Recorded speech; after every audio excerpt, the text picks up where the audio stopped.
Hello, today we're going to take a look at the Xinfrared P2 Pro, which is this rather amazing little thermal camera that you plug into your phone and you use your phone to view the images coming from the camera. You can get about 25 frames per second, they say. In my experience, not quite that fast, but we'll get to the details later on. But the first thing that struck me about this when I got the box and took it out of the package and so on is it's so small and so light as well. It's literally smaller than my thumb.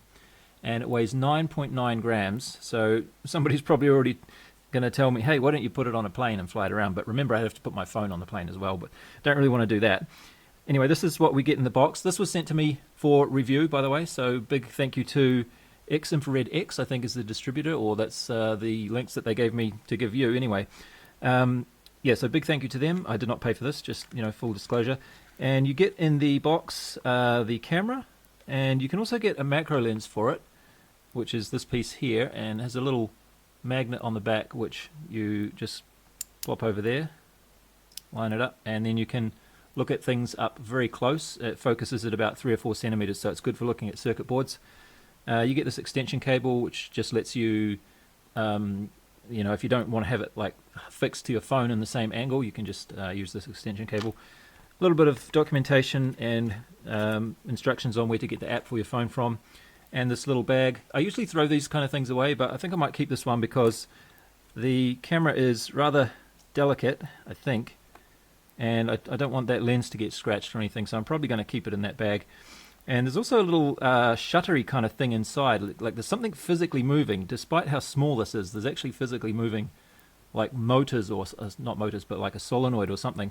And I think it's shifting something around in front of the lens to adjust to like hotter situations and so on. So it's probably quite delicate and also quite expensive, so I'm going to keep using this bag. So to use this is very simple. You just put that app on your phone, and this works for iOS or Android, and then you just plug the camera into the USB connection there. And this phone is a glossy screen, so we're not going to be able to see very well. It's like reflecting my camera and everything. I mean, my light's up there, so it's not going to look very good here, but you can see that it started up in just a few seconds, and now we can see my hot little hand underneath there. So I'll show you some more interesting video later on, but I should also mention that they're having some sort of a sale for this at the moment. The main one seems to be this Amazon Prime Day, which is the 10th and 11th of October, which is like the day after tomorrow, I guess, depending on where you are in the world. But then for US, Canada, and UK, there's these other links you can use for, I think, 10 or 15% for those ones. And then this one at the bottom is their actual website where you can get 10% off with that code there. Here's the first time that I turned the camera on and tried it, and I was just kind of in awe, actually, discovering things around my kitchen which previously were just mundane, boring things, but now that you can see them in a whole nother dimension, it's actually kind of interesting. And I quickly discovered that everything I touched, I could leave a little bit of warmth on it just quite easily. And anything that's shiny like this, you'll notice that that's the front of the fridge, and I can see myself in it. Although, of course, with the normal light or normal vision, there's nothing to see at all. That's inside of the freezer. You can see there's 3 temperature displays there. That's the coldest point, the hottest point, and then there's always one point right in the middle of the frame there, which so you can point that at what you want to measure, and it will tell you what the temperature of the thing under that little white crosshairs is. Yeah, so anything shiny like the windows here reflects heat back at you, and I was quite fascinated, although it does make sense when you think about it. So you can see my reflection in the shiny steel of the jug there as well. But what that means is you can't use this to just easily look out the window, because the window becomes, it's like an impenetrable barrier that you can't look through. You need to open the window like this, and then you can see what's outside. And we'll go outside later on, and you can actually see quite long distances with this. I was kind of surprised. And so here we go again. You can see the hottest and coldest temperatures within the frame, of course. You might think this is coffee, but this is actually lava. I drank lava for breakfast. Yes. Now the colors here, sometimes they make it look way hotter than they actually are, but that's because they're scaled so that whatever's in the view will be red at the hottest point and black at the coldest point. There's other types of color arrangements. You can see I'm trying a different one here, but we'll see some more as we go forward. And it's quite amazing how just a short little touch of something can apply enough heat for this thing to see it, because it's very sensitive. Alright, let's have a little look around outside. And we have some hot spots over there. Some bulls. All the cattle on this farm are bulls, so that's why I'm calling them bulls. They're not cows. And you can almost even see how many there are, roughly. If I, the trouble is those numbers are kind of getting in the way, aren't they? But you can see, oh wow, you can see clouds. Wow. Because one thing I was curious about before I got this was how far away can it detect things, but I guess the distance is not really relevant, because it's not detecting like conducted heat. It's infrared rays. So as long as those rays can reach the camera, then I guess it can detect it. But those bulls are probably almost 200 meters away. So I'm quite impressed that at that distance you can still detect something. That's my Starlink. 32 degrees at the bottom, 20 in the middle, and then there's another little warm spot on this side. Oh, you can see, oh shit, look at that. You can see the what do you call it, a lattice. Apparently these have a massive big PCB inside them. And each one of these little things that we can see here, which I can't see this normally, it's all just plain white plastic, but they're obviously slightly different temperature to the rest of the PCB around them. And there must be some sort of power regulator or something here perhaps. Here we are early in the morning. The sun is just about to peek over the horizon, or it just is now, just as I started talking. But what's interesting is that the infrared camera doesn't see any strong signal from the sun just yet. Oh, actually, sorry, it does. Now it does, yeah. Quite a strong signal. So I might have to stop doing this in a minute when the sun gets fully up. But it seems to be comfortable with it now. And what's interesting is that the trees over there, they just point the camera down a bit so that you can, the picture-in-picture on the bottom left there, you can see a little bit better. So just above the top of the car there's a row of trees, right? So if I put this up there again, you can see that that row of trees is way, way warmer than the surrounding grass, the ground. At least at sunrise, that's what the temperature difference is like. But I didn't notice that during the day, so I guess in the daytime the ground warms up to about the same as the trees.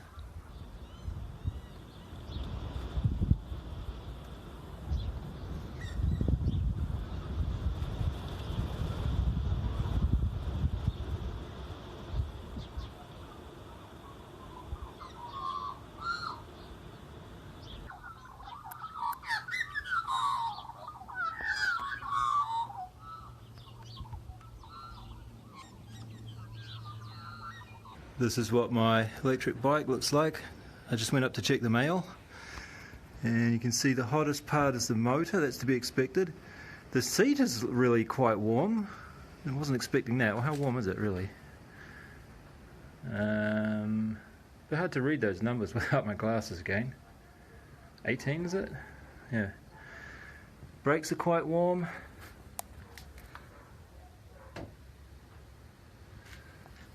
Interestingly, the front brake is not as warm as the back brake. I thought I was using this more as I was coming down the hill, but I guess not. And then the handlebars, quite warm too. Wasn't expecting that. This little LCD display, a little bit of warmth in that. And I'm just about to take this battery out. You can see my legs there, by the way. That's just a reflection on the plastic, but yeah, that's definitely the warmest part there. And then up here we had a wire somewhere that was fairly warm too. That is the main plug that goes into the ESC. ESC is on behind there. Yes. But anyway, I'm going to take this battery out and charge it up, and I'm going to use this camera to see if there's any suspicious hotspots. Whoops. Oh, I was just going to say there's a spot there, but maybe that was just from me touching it. Now I was going to show you that there were some warm spots here, but after doing that just for a moment, I'm thinking maybe all these spots are just from me touching it just now when I brought it inside. So I can't really... Yeah, oh definitely, okay. Here's what it looks like after I lifted away that plastic cover. So we're now looking directly at the cells, and I'm pleased to see that there's not really any hot spots. So it's about 10 minutes since I was driving the bike. I would expect some warmth still to be remaining in some of them if there was a problem. There is a slight temperature difference. You can maybe see this bank here, or this set of cells, is slightly warmer than the rest, but not by much. So that's this one here. So we're looking through the Kapton tape, which is quite reflective. I hope that's not just hiding all of the heat. I don't think it would be. Yeah, I can put some heat on. I'm pretty sure we'd be able to see something through the Kapton tape if there was a problem to be noticed. Here's what that looks like after it's been charging for a couple of hours. The battery pack has warmed up a bit, but it doesn't look like there's any significant hot spots, so that's nice. Alright, so this is how things look before I plug it in, and you can see this patch here, that's where the charger was sitting before, and this MDF I guess is heated up a little bit. I've taken the charger away, but you can still see where it was, and you can also see that I've moved the battery itself slightly from the warm patch where it was sitting before. Anyway, let me plug this in. So we should see all those resistors warming up. Oh, one of them's getting quite a bit warmer than the others there. And unfortunately you can see my reflection on that aluminium because it's so shiny. Let me see if I can just stand off to the side a bit. Yeah, interesting that resistor there right about the middle of the screen seemed to warm up more than the others. And the wires are all warming up, of course. But the question was, what's happening over here? Oh, not much. That's good. I have to look at it from here because if I go too far over the top, you see we get that reflection problem again. I'm starting to wonder if this Kapton tape is hiding all of the information that I'm trying to get from this thing, because oh no, it's not even. Oh no, you can see that when I touch it there's some warmth there, right? I guess it's fine. So we're getting nice and hot over here now. Looks like the aluminium itself is not very hot compared to the... Oh, is this a problem of reflection again?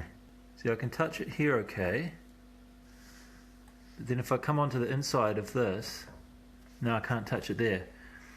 But there's no difference, no visible difference with this infrared camera, because I think it's because the aluminium's so shiny, maybe. Interesting.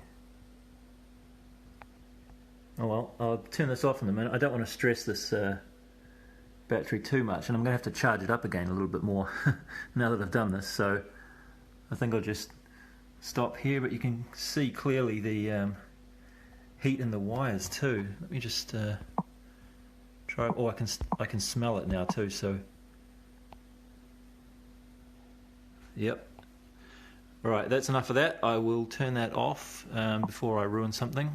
Okay, I disconnected the battery, so it's cooling down now.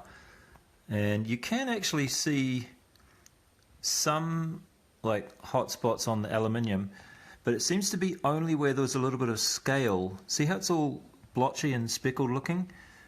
That's where the aluminium has formed a little bit of a roughness on the surface. And everywhere else is still shiny. You can see when I hold my phone over there, you can see my hands. Hello. Yeah, and as soon as I put my hand in there, you can see the reflection. That's really, like, it's kind of weird. Like, we can only see the reflected heat, we can't see the actual heat of the thing itself. It's still quite warm. You can see that it's warmer than my finger because the underneath of my finger, if I hold my finger on there for a bit and then lift it up, you can see the bottom of my finger is all hot now.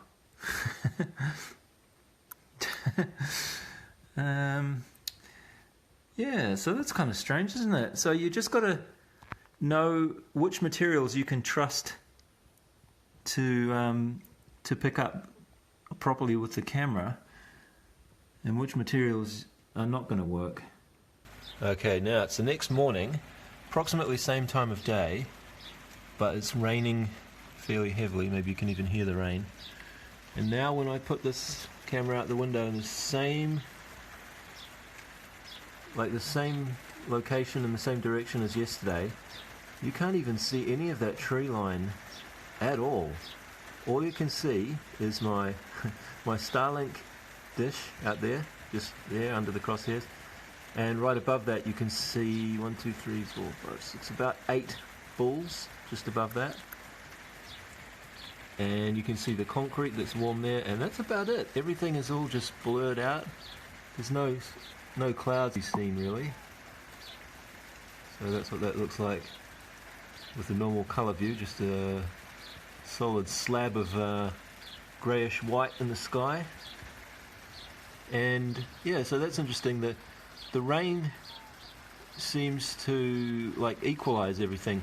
In fact, there was a rabbit out here just before, and I was trying as hard as I could to get the rabbit to show up, but it wouldn't. And I was a little surprised because the rabbit should have a little bit more warmth than the magpies that I was looking at yesterday, which showed up fairly well. But the rabbit would have been soaking wet.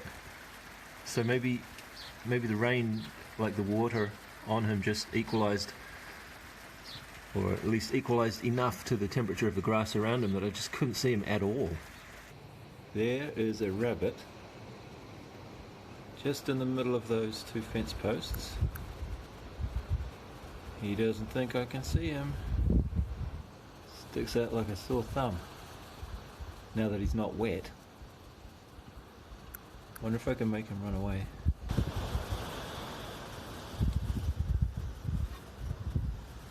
Hey, Mr. Rabbit! You gonna run away? Hey! There he goes. Okay, so we have another rabbit out here, but it's quite a warm day. It's been sunny right from the morning and there's no clouds almost, so the ground is quite warm and the rabbit is not really showing up very well now. So if you can see where I have the crosshairs, the little white dot immediately below the crosshairs is the rabbit. Yeah, so all of that other brightness there is just grass, but because it's such a warm day, it's quite warm, I guess. It's about the same temperature as the rabbit. I've just been cooking something in the oven, and I'm going to open the oven door. Oh, it's quite warm up there. I'm going to open the oven door and a whole lot of steam is going to rush out. But I discovered that I can't let the camera look into the oven because it shuts down. It like shuts down to protect itself. A little warning message comes up. But what I probably can do is if I look upwards at the ceiling from below like this, we might be able to see some steam coming up when I open the door. Let's try this. Oh yeah.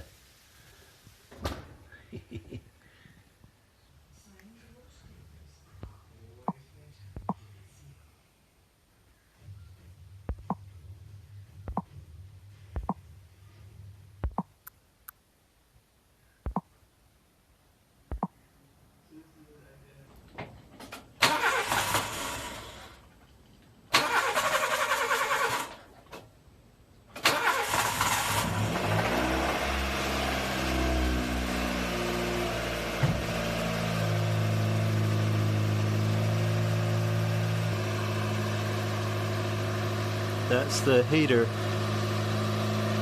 output.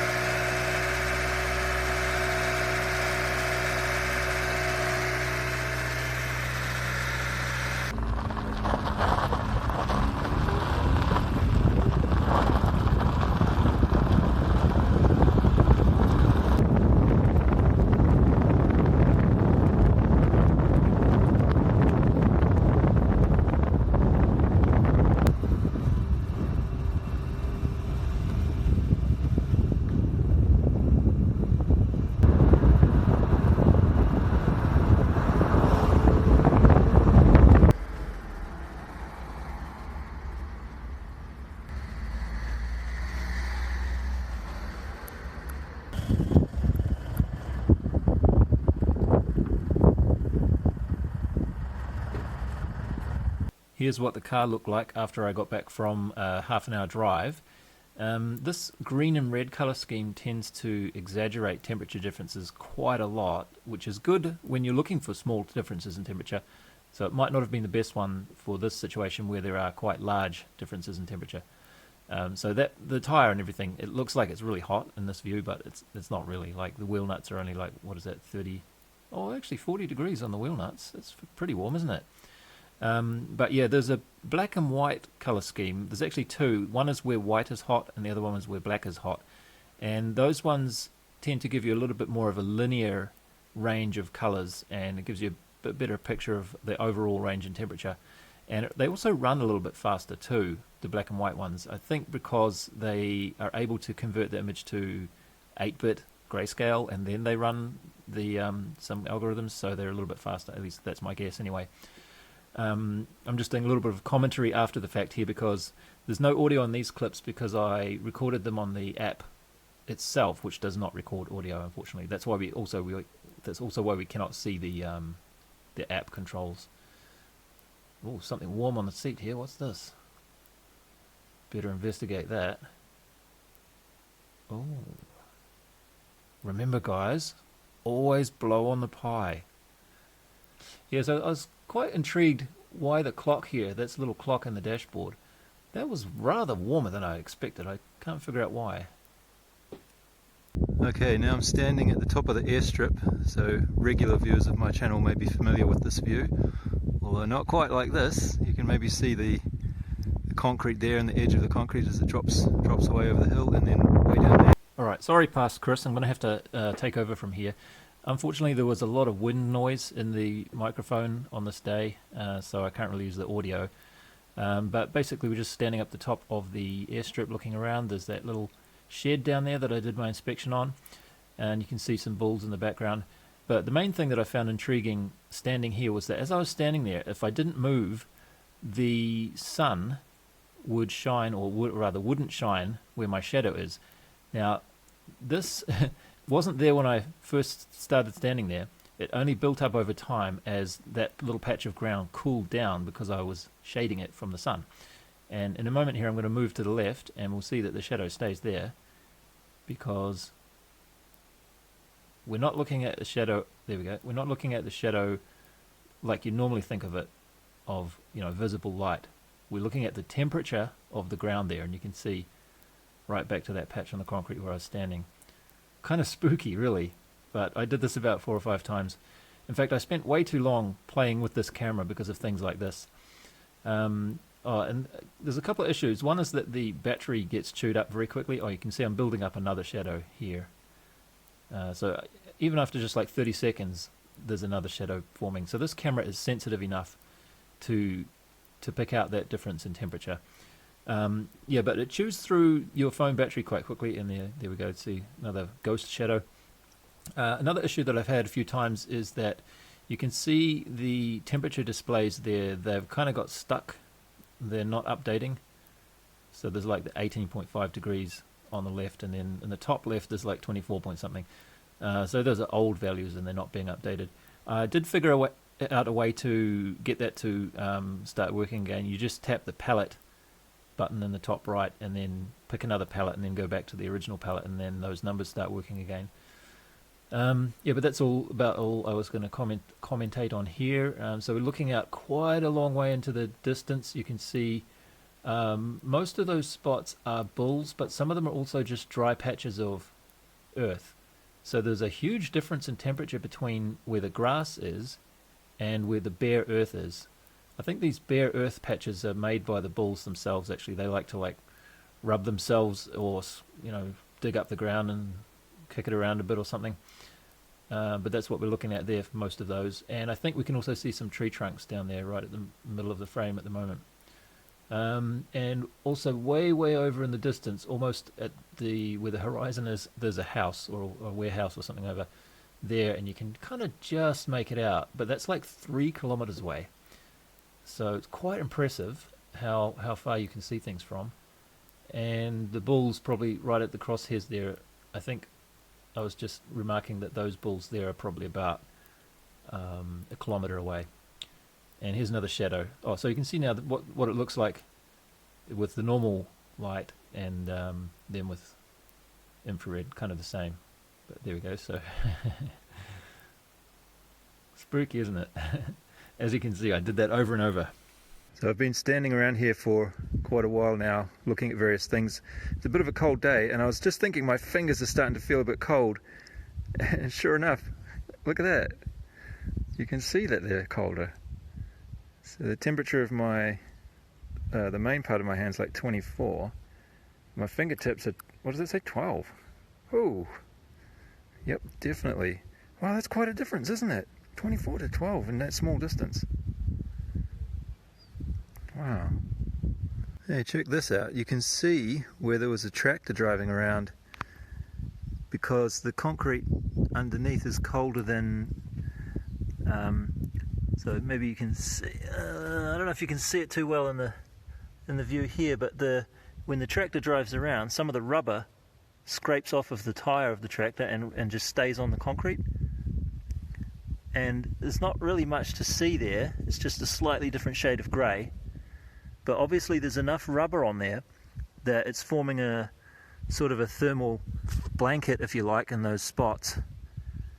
And yeah, it's sort of obscuring, or it's keeping the concrete underneath it warm, or something like that. Look at this, we can tell how much water is in this tank, roughly, just by where it's cold where the water is, and less cold where the water stops. There is a little door that you could look in there, but you could even tell from all the way over here how much water is in that tank. Yep. Don't even have to go over there. Okay, this is what we get when we put the macro lens on. The distance or the range of things that we were looking at before is going to be all blurry. But if we zoom in on something smaller, now this is going to be in focus, and it seems to be in focus best at about 4 centimeters, 3 or 4 centimeters, which is about there, I guess. And this PCB is not actually warm. The only reason we're seeing red and green here is because it's reflecting the heat of the phone on the shiny solder parts, and that big blob in the middle there is the crystal or the oscillator, whatever. So I don't think this would be very good for looking at a board when it's like not very warm already, because all you'll see is the warmth of the phone being bounced back. Okay, now let's have a look at this Raspberry Pi. It's right in the middle of doing a long compile job, so it's hotter than normal. And we can zoom right in here, and we can see all those tiny little resistors on there. So one of the claims of this macro lens is that you can use it to look at 0201 size SMD parts, and that's what we're doing here. It seems to be looking at those quite well. We can't, unfortunately the text that's showing the temperature is red, and we're looking at it on a red background, so we can't see it, but there we go. Oh, that's nice. Right, so now you can see the temperatures properly. You can see all the traces. Okay, I turned that over, and this is the top side. A few little hot bits there.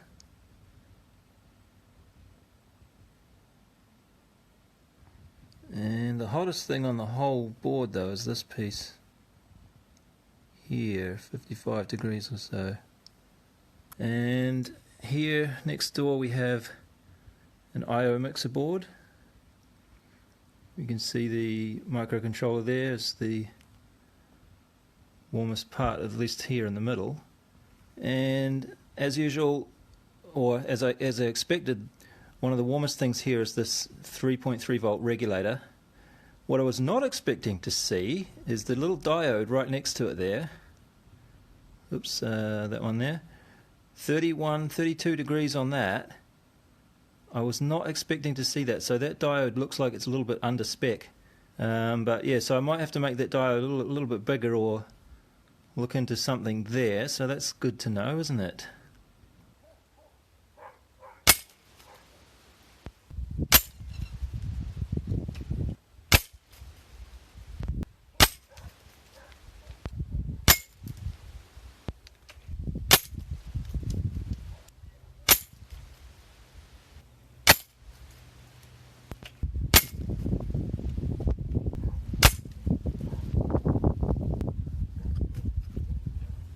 Can't tell right now if anything's changed, but hopefully there was a little bit of warmth showing up when those pellets hit there. Well, this is interesting. I've been playing around with this little OpenMV camera module today, and it has some LEDs on it. You can see it's going red, green, blue, and then on the upper edge of the PCB there's two infrared LEDs, so green, blue, infrared, red, green, blue, infrared. And you might think that because it's infrared we'll see something here, but we don't. See, green, blue, nothing. Nothing at all. So it's a different frequency of infrared, isn't it? I wonder what the frequency of these are. So these infrared LEDs here, obviously this color camera can see them, and I can actually see these with the naked eye as well. I can't see them as bright as you see in the camera just then, but I can see them just illuminating a little bit. But it's interesting that this infrared camera that's so sensitive to actual heat doesn't see anything at all from what I would have thought is a somewhat similar frequency of light. Okay, I think I'll leave it there for the demos. That should give you a pretty good idea of what to expect. It's actually a little bit smoother when you're using it than what you saw in the recordings there, because when the phone is trying to record the screen, it slows things down a little bit. But there are a couple of features that I wanted to show you that we were not able to see. I mean, you saw these ones here, right, with the different palette settings. So you probably know what that's about now. But there's another setting, or a couple more settings you can use here. One is temperature. Under this temperature setting here, you can set an alarm. So you can, why don't we look at this like that? So you can set a maximum or a minimum alarm or temperature value, and when something in the frame goes above or below that temperature, it will take a photo. And when it takes a photo, it makes a little noise, but it's not really what I would call an alarm. So it would be nice if that alarm would make a louder noise. The other thing we can do is, at the moment I have this professional thermometry turned, well, I just turned it off, and that means that you get this display with the three numbers that we saw before. So there's one always in the middle, and then there's the coldest point and the warmest point that sort of find whatever the warmest thing is in the frame. The other option you can do is you can turn this professional thermometry on, and then you can use these tools here. So I can do a rectangle, and then I can draw like that, and then it will tell me R1 is this rectangle. It will tell me the average and the max and the min within that particular point on the screen, and I can add another one like that. So now I've got two. I've got R1 and R2, which is pretty cool, and I can clear that. And you can also have a line, so anything along that line, again, average, max and min on that line. And you probably guessed that you can also just add a point like this as well. So if you want to track 3 specific points, you can do that. Now unfortunately I checked if the alarm works based on these points here, but it doesn't. So even if you're looking at it like this and you turn the alarm on, the alarm will trigger as soon as any point on the screen gets above the or below the alarm temperature, not just on these points. It'd be nice if these points could trigger the alarm, you know, restricted to that point, but doesn't seem to work that way at the moment. Let's get rid of that. And then down here we have a button to take a photo. So that's the noise that it makes when the alarm triggers. It's not really very loud, so not quite as useful as an alarm as you might like. And then video just starts taking a video, or we switch to video mode and we take a video like that. Anyway, that's going to be the end of this video. That pretty much... Oh, and we can push this to show the picture in picture view. That's how I was getting the color screen showing up. And... Oh, what does that one do? What did that say? Oh, it calibrates. Okay, so we can do some sort of a calibration with that button there. It says calibration successfully. Yep, okay. Hadn't actually tried that. I'm not really sure what it does, to be honest. Anyway, that's enough for this video. See you later.